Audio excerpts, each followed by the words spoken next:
बिस्मिल्लाहिर्रहमानिर्रहीम। अस्सलाम वालेकुम। लास्ट लेक्चर में हमने शज्जा को डिटेल से पढ़ा।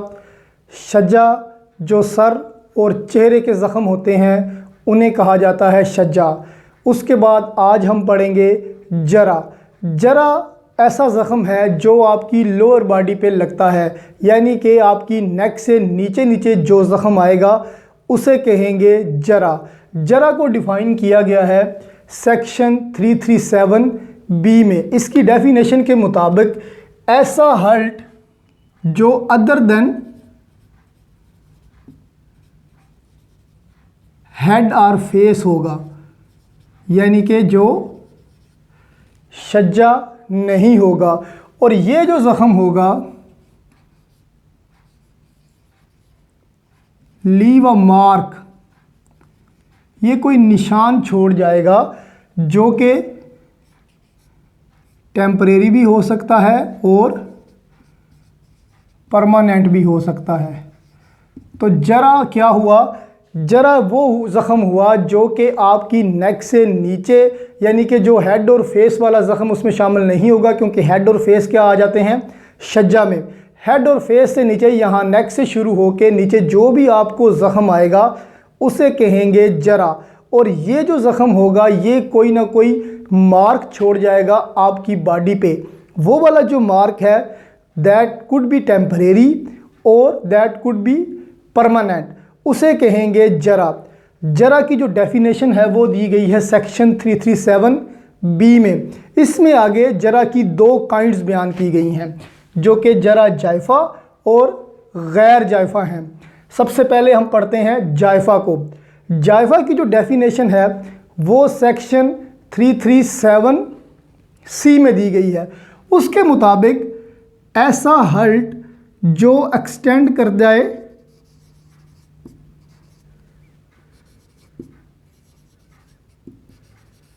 टू कैविटी, जो ज़ख़म आपकी कैविटी में एक्सटेंड कर जाए उसे कहेंगे जराए जायफ़ा। अब कैविटी क्या होती है? जो आपकी लोअर बॉडी है या जो आपकी पूरी बॉडी है, ये दो टाइप्स के हिस्सों पे मुश्तमिल होती है। एक वो हिस्से होते हैं जहाँ पे आपको एक हड्डी नज़र आती है, एक वो हिस्से होते हैं जहाँ पे आपके वाइटल पार्ट्स होते हैं। फॉर एग्ज़ाम्पल जो आपका सर है, दिमाग है, वो एक वाइटल पार्ट है। आपका जो एब्डोमेन है, एब्डोमेन के साइड पे कहीं पे जिगर है, पित्ता है, आपके गुर्दे हैं, आपका जो मैदा है, ये सारे वाइटल पार्ट्स होते हैं और इनके आगे कोई हड्डी वगैरह भी नहीं होती। तो जो कैविटी वाली बात है वो सिर्फ वहाँ तक होगी कि जहाँ पे आपके वाइटल ऑर्गन हैं, वहाँ पे अगर आपका ज़ख़म जो है वो एक्सटेंड कर जाएगा तो वो कहलाएगा जायफ़ा। अब जायफ़ा की जो सज़ा है वो है 1/3% ऑफ दियत, यानी कि अर्श। 33% ऑफ दियत जो है वो इसकी पनिशमेंट है। और अगर ये दियत जो है वो प्रैक्टिसेबल नहीं है तो फिर इसकी जो पनिशमेंट है वो है 10 ईयर्स इम्प्रिजनमेंट। तो जायफ़ा में क्या हुआ? जो ज़ख़म आपके वाइटल पार्ट्स तक पहुंच जाएगा उसे कहेंगे जायफ़ा। अब चलते हैं गैर जायफ़ा की तरफ। जायफ़ा की जो डेफिनेशन है वो दी गई है सेक्शन 337C में, और इसकी जो पनिशमेंट है वो दी गई है सेक्शन 337D में। आगे आता है गैर जायफ़ा। गैर जायफ़ा की डेफिनेशन में आता है कि जो भी हर्ट होगा जो जायफ़ा नहीं होगा और होगा भी lower part of the body में, यानी कि नेक से नीचे नीचे, वो होगा गैर जायफ़ा। और गैर जायफ़ा जो है उसको आगे 6 काइंड्स में तकसीम किया गया है। सबसे पहली जो उसकी काइंड है वो है दमिया। दमिया को उसने डिफ़ाइन किया है। इन सब की जो डेफिनेशन है वो आती है सेक्शन 337E में, और इनकी जो पनिशमेंट है वो आती है सेक्शन 337F में। अब दमिया को उसने डिफ़ाइन किया है कि any hurt which ruptures the skin, यानी कि स्किन इज़ रप्चर्ड, अब रप्चर्ड क्या होता है कि जो आपको रगड़ आती है उसे रप्चर कहते हैं, जो आपको फेस आती है उसे भी रप्चर कहते हैं, यानी कि कोई काला धब्बा बन जाता है, कोई निशान बन जाता है, वो भी रप्चर होता है, और जो रगड़ आती है वो भी रप्चर होता है। और इसमें एक तो रप्चर हो गया, दूसरा ब्लीडिंग इज अकर्ड। स्किन आपकी अगर रप्चर हो गई है उस हर्ट की वजह से और ब्लीडिंग भी हो गई है, तो ऐसे हर्ट को क्या कहेंगे, ऐसे गैर जायफा हर्ट को कहेंगे दमिया। इसकी जो पनिशमेंट है, इसकी पनिशमेंट है दमन। इसको दमन भी कहते हैं, जमन भी कहते हैं। और अगर दमन पॉसिबल नहीं है तो फिर होगी 1 ईयर इम्प्रिजनमेंट। दमन कहते हैं कंपनसेशन को, और दमन को जो है वो डिसाइड करती है कोर्ट। डिसाइड वो कौन से फैक्टर्स रख के करती है कि ये जो हर्ट हुआ है इसकी ट्रीटमेंट पे टाइम कितना लगेगा, इसकी ट्रीटमेंट पे एक्सपेंडिचर्स कितने आएंगे, उनको जहन में रख के कोर्ट डिटरमाइन करती है दमन को। अगला जो इसकी काइंड है गैर जायफा जरा की, वो है बदीहा। बदीहा के मुताबिक इसकी जो डेफिनेशन है उसके मुताबिक cut on skin, no this is a cut which is of minor level.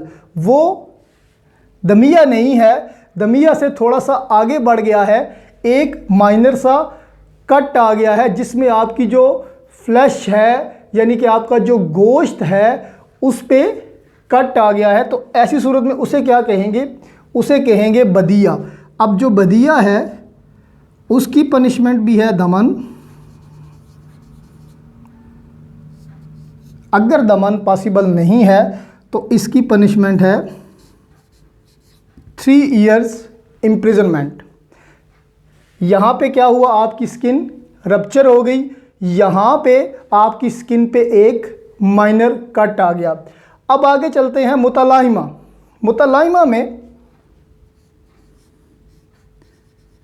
वो कहता है कि लेस्ट्रेशन ऑफ स्किन।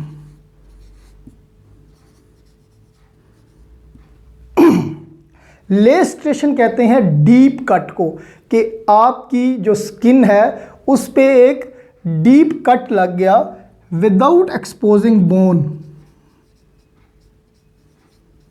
बट जो आपकी बोन है ना वो नज़र नहीं आ रही, हड्डी नज़र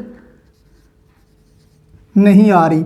आपकी जो स्किन है उस पे एक डीप कट लग गया है but the bone is not exposed. ऐसी सूरत में उसे कहेंगे मुतलाहिमा, और उसकी जो पनिशमेंट है वो भी है दमन। अगर दमन पॉसिबल नहीं है तो 3 इयर्स इम्प्रिजनमेंट। हमने जब शज्जा पढ़ा था तो शज्जा में भी ये तीनों काइंड्स मौजूद थीं, मुदीहा, हशीमा, मुनक्कला, तो ये भी उससे मिलती जुलती ही हैं। उसके बाद आता है मुदीहा। मुदीहा में क्या है कि डीप कट लग गया है,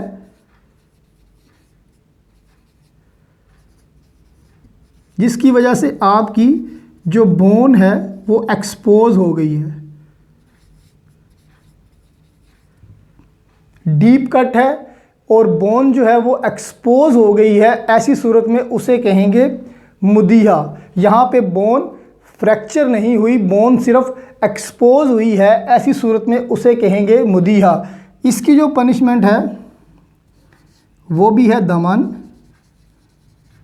अगर दमन पॉसिबल नहीं है तो 5 इयर्स इम्प्रिजनमेंट। उसके बाद आगे आ जाता है हशीमा। हशीमा में क्या कहता है, द बोन इज फ्रैक्चर्ड, कि जो बोन है वो फ्रैक्चर हो गई है बट डिसलोकेट नहीं हुई।